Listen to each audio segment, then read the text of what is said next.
أعوذ بالله من الشيطان الرجيم بسم الله الرحمن الرحيم سبحان الله. Assalamualaikum warahmatullahi wabarakatuh. Hamdan wa syukran lillah wa salatan wa salaman ala rasulillah wa ala alihi wa sahbihi wa mawalah. Allahumma salli wa sallim ala hadhan nabiyil karim sayyidina wa maulana Muhammadin wa ala alihi wa sahbihi ajma'in. Kaum muslimin muslimat dimanapun anda berada, khususnya pemirsa media dakwah Islam Ketapang, Kalimantan Barat. Dakwah itu kewajiban atas semua orang Islam yang mukallaf. Hanya ulama berbeda pendapat antara wajib kifayah atau wajib ain. Wal takum minkum ummatun yad'una ilal khair wa ya'muruna bil ma'rufi wa yanhauna 'anil munkar wa ulaika humul muflihun. Wajib ada di antara kamu sekelompok umat yang mendakwahkan kebenaran, mendakwah kepada kebenaran.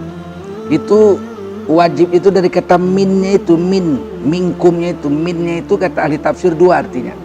Kalau tidak litaba'id, litabiyin. Kalau litaba'id, ada 1000 laki-laki di Ketapang ini, 500 ibadah siang dan malam, yang 500 lagi ibadah dan dakwah. Maka yang 500 ibadah nggak dakwah tidak berdosa lagi, karena dia fardu kifayah. Tetapi sebagian ulama lagi mengatakan minnya itu litabiyin, wajib ain. Jadi kalau ada 1000 laki-laki di Ketapang ini, 1000-1000-nya tidak cukup ibadah saja, 1000-1000-nya selain ibadah wajib berdakwah, mendakwahkan kebenaran, memerintahkan yang ma'ruf dan mencegah yang mungkar. Kenapa? Karena minnya ini litabyin, artinya setiap orang Islam wajib dakwah. Dan saya memilih arti yang kedua ini, minnya ini litabyin, karena ada ayat lain di surah At-Tahrim, ya ayyuhalladzina amanu qu anfusakum wa ahlikum naro. Hai kamu orang beriman, wajib kamu menjaga dirimu dan anak istrimu dari api neraka. Jadi paling tidak dakwah itu untuk diri kita, anak dan istri kita. Kalau istri kita tidak sholat, kita biarkan, selain istri kita berdosa, kita menanggung dosanya. Anak kita nggak sholat, sudah akhir balik, kita biarkan, dia berdosa, dosanya kita nanggung juga. Karena apa? Karena kita ini pemimpinnya. Kata Nabi dalam hadis Bukhari, kullukum ra'in wa kullukum mas'ulun an ra'iyatih. Kamu adalah pemimpin dan kamu akan disoal di hari kiamat, ditanya di hari kiamat tentang orang-orang yang kau pimpin. Tanggung jawab itulah, makanya ulama mengatakan minkum pada ayat Ali Imran ini adalah litabiyin. Kita semua wajib berdakwah untuk diri kita, anak dan istri kita. Nah, kalau sudah kita berdakwah untuk diri, anak dan istri, itu sebetulnya pekerjaan nabi-nabi tempo dulu. Nabi-nabi sebelum Rasulullah Muhammad SAW, mereka mendapat wahyu, mereka dakwah untuk diri dan keluarganya, mereka disebut nabi. Kalau mereka dapat wahyu, mereka dakwah untuk diri, keluarga dan kaumnya, maka mereka dipanggil Rasul. Rasul itu berdakwah untuk semua kaumnya. Walikulli ummatin Rasul. Setiap umat punya Rasul, dikirim satu Rasul setiap umat.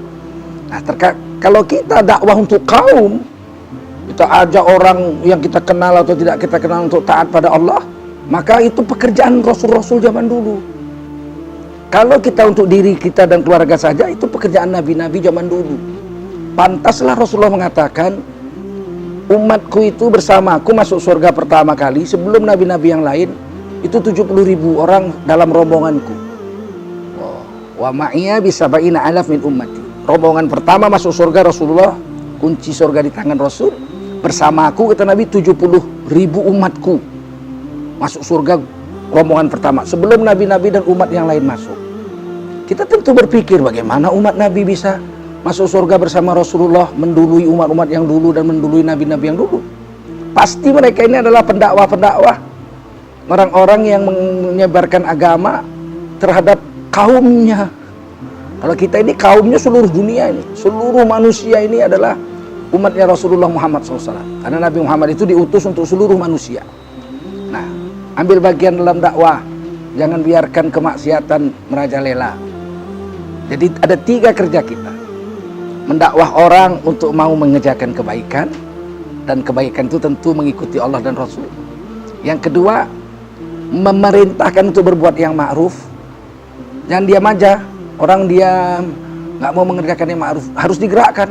Harus ada 1, 2 orang, 3 orang, 10 orang, 1000 orang, kalau perlu semua Muslim Ketapang ini menggerakkan orang lain untuk memerintahkan seluruh kaum muslimin seketapang ini dan seluruh Indonesia ini mengerjakan yang ma'ruf dan mencegah yang mungkar.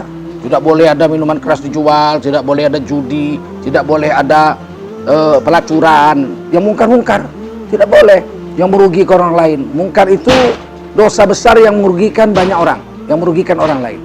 Kalau fahsya, dosa besar yang merugikan diri sendiri. Nah, jadi kalau ada kemungkaran, kita wajib cegah. Kata Nabi, dengan tanganmu, dengan kekuasaan. Man ra'a minkum mungkaran falyughayyirhu biyadihi. Siapa melihat di antara kamu kemungkaran, wajib dia menukarnya dengan tangannya, dengan kekuasaannya. Polisi dengan hukumnya, ulama dengan hujahnya, macam-macam. Anak-anak muda dengan kekuatan yang ada pada dirinya. Fa'ilam yastati, kalau kamu nggak mampu mencegahnya dengan tanganmu, dengan kekuasaanmu, maka fabilisani. Orang itu wajib mencegah kemungkaran itu dengan lidahnya, menjerit sekuat-kuatnya, bicara, tulis di medsos-medsos yang kita punya. Supaya apa? Semua orang tahu bahwa ini mungkar, biar berhenti. Dan alhamdulillah barusan berhasil. Presiden sudah tanda tangan Perpres Miras nomor 10 tahun 2021. Karena seluruh Indonesia protes, ribut, ormas-ormas Islamnya protes, NU juga, MUI juga, Muhammadiyah semua nggak setuju. Presiden mencabut lampirannya, nggak boleh lagi itu miras itu dijual bebas sebagaimana lampiran Perpres nomor 10 2021 itu dicabut. Kenapa? Ya kekuatan mulut, tulis.